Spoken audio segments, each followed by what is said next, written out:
Hyderabad police ने शुक्रवार को पुष्पा 2 स्टारर अल्लू अर्जुन को गिरफ्तार कर लिया। हैदराबाद के संध्या थिएटर में पुष्पा 2 के प्रीमियर के दौरान मची भगदड़ में महिला की मौत पर उनके खिलाफ ये कार्रवाई की गई। पुलिस ने इस घटना के लिए अल्लू अर्जुन और थिएटर प्रबंधन पर केस दर्ज किया था। इसी मामले को लेकर अल्लू अर्जुन ने कई बार कोर्ट का भी रुख किया और इसी के साथ ही हादसे पर अल्लू अर्जुन ने सोशल मीडिया प्लेटफॉर्म एक्स के जरिए अपनी प्रतिक्रियाएं भी दी थी।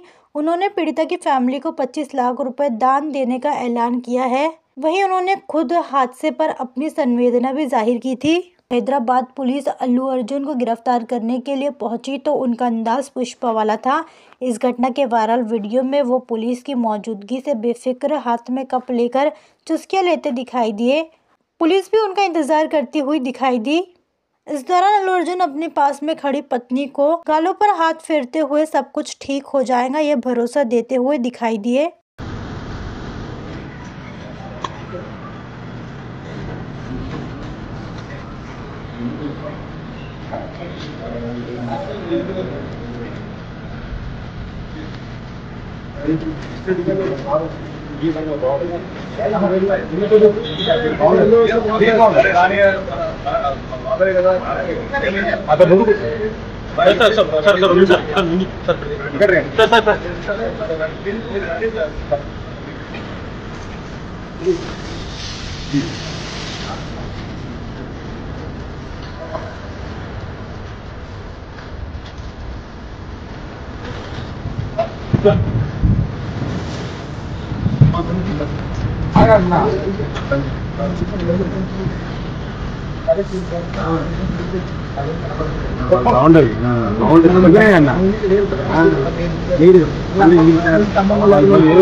క్రెడిట్ వచ్చినా